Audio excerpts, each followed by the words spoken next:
آج ہم نہج البلاغہ کے ایک ایسے لازوال خطبے کی گہرائی میں اترنے والے ہیں جو آپ کہہ سکتے ہیں کہ ہر پراشوب دور میں ہماری رہنمائی کرتا ہے۔ تو سوال یہ ہے کہ جب ہر طرف افراتفری ہو، تفرقہ پھیل رہا ہو، تو سب سے دانش مندانہ، سب سے عقل مندی والا قدم کیا ہو سکتا ہے؟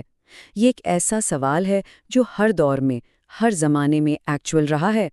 جب حالات بگڑ جائیں اور فتنہ سر اٹھائے تو آخر کیا کرنا چاہیے؟ یہی ہمارے آج کے تجزیے کا مرکزی خیال ہے۔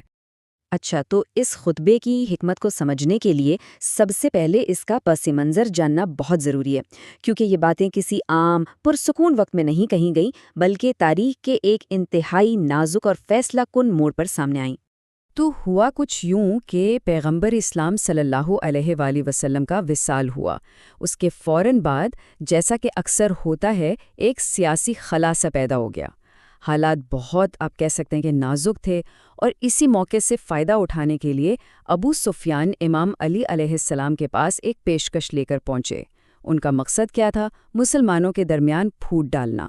اور اسی پیشکش کے جواب میں امام علی علیہ السلام نے یہ تاریخی خطبہ نمبر 5 ارشاد فرمایا۔ اب ذرا صورتحال کو سمجھیں۔ امام علی علیہ السلام کے سامنے دو راستے تھے۔ ایک طرف ابو سفیان کی پیشکش قبول کر لیتے تو شاید اقتدار مل جاتا، لیکن اس کی قیمت کیا ہوتی؟ خانہ جنگی، مسلمانوں کا آپس میں لڑنا اور امت کا شرازہ بکھر جانا۔ دوسری طرف حکیمانہ صبر کا راستہ تھا، خاموشی کا راستہ، جس پر لوگ بزدلی کا الزام بھی لگا سکتے تھے، لیکن اس سے امت کا اتحاد محفوظ رہتا۔ یہ کوئی آسان فیصلہ نہیں تھا۔ تو پھر ایسے نازک حالات میں کیا کرنا چاہیے؟ یہی وہ سوال ہے جس کا جواب یہ خطبہ دیتا ہے۔ دیکھیں، یہ صرف ایک تاریخی واقعہ نہیں ہے، یہ فتنوں کی لہروں سے گزرنے کے لیے ایک عملی گائیڈ ہے۔ آئیے اس کی جو بنیادی تعلیمات ہیں ان پر ایک نظر ڈالتے ہیں۔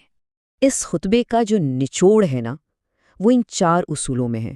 پہلا قدم، جب فتنے کی لہریں اٹھیں تو ان کو نجات کی کشتیوں سے چیر کر نکل جاؤ، یعنی حق اور حکمت کا دامن تھام لو۔ دوسرا قدم، تکبر اور دشمنی کے راستوں سے بچو، کیونکہ یہی چیزیں فتنے کو مزید ہوا دیتی ہیں۔ تیسرا، اور یہ بہت اہم ہے، ہر کام کے صحیح وقت کو پہچانو۔ اور چوتھا، عمل اور بے عملی، یعنی کب بولنا ہے اور کب خاموش رہنا ہے، اس کی کشمکش کو سمجھو۔ اور اسی ٹائمنگ کی اہمیت کو سمجھانے کے لیے یہ کیا خوبصورت مثال دی گئی ہے۔ وقت سے پہلے توڑا گیا پھل کسی کام کا نہیں ہوتا۔ بالکل سیدھی سی بات ہے۔ جس طرح کچا پھل توڑنے سے وہ بس ضائع ہی ہوتا ہے، اسی طرح اگر کوئی قدم وقت سے پہلے اٹھا لیا جائے تو وہ بھی بے نتیجہ بلکہ نقصان دہ بھی ثابت ہو سکتا ہے۔ لیکن یہ جو حکیمانہ صبر تھا، اس کا ایک نتیجہ یہ بھی نکلا کہ امام علی علیہ السلام پر الزامات لگائے گئے۔ ان کے مخالفین نے ان کی خاموشی کو ایک بالکل الگ رنگ دینے کی کوشش کی۔ انہوں نے اسے خوف کا نام دیا۔ یہ وہ عجیب کشمکش تھی جسے امام نے خود بیان کیا کہ اگر وہ بولتے ہیں، اپنے حق کی بات کرتے ہیں، تو لوگ کہتے ہیں کہ یہ اقتدار کے بھوکے ہیں، اور اگر وہ امت کی خاطر خاموش رہتے ہیں تو کہتے ہیں کہ شاید یہ موت سے ڈرتے ہیں۔ مطلب یہ کہ ایک ایسی صورتحال تھی جہاں آپ کچھ بھی کر لیں، تنقید تو ہونی ہی تھی۔ اور پھر اسی خوف کے الزام کے جواب میں وہ تاریخی جملہ کہا گیا جس نے ہر بات واضح کر دی۔ خدا کی قسم، ابو طالب کا بیٹا موت سے اتنا ہی مانوس ہے جتنا ایک شیرخوار بچہ اپنی ماں کے دودھ سے ہوتا ہے۔ یعنی یہ فیصلہ خوف کا نہیں، بلکہ گہری بصیرت اور امت کے مستقبل کو سامنے رکھ کر کیا گیا تھا۔ تو پھر اس پورے خطبے کا مرکزی پیغام کیا نکلتا ہے؟ اس کا خلاصہ بس ایک جملے میں کیا جا سکتا ہے: تفریقے پر حکمت کو ترجیح دینا۔ یعنی اصل طاقت ہنگامے میں جذبات سے کام لینا نہیں، بلکہ حکمت اور بصیرت کا استعمال کرنا ہے۔ چلے اس خطبے سے ملنے والے اہم اسباق کو ایک بار پھر دہرا لیتے ہیں۔ سب سے پہلی بات، حقیقی طاقت افراتفری میں بصیرت یعنی وزڈم کا استعمال ہے۔ دوسری، ہر اس کام سے بچیں جو قوم کی تباہی کا باعث بن سکتا ہے۔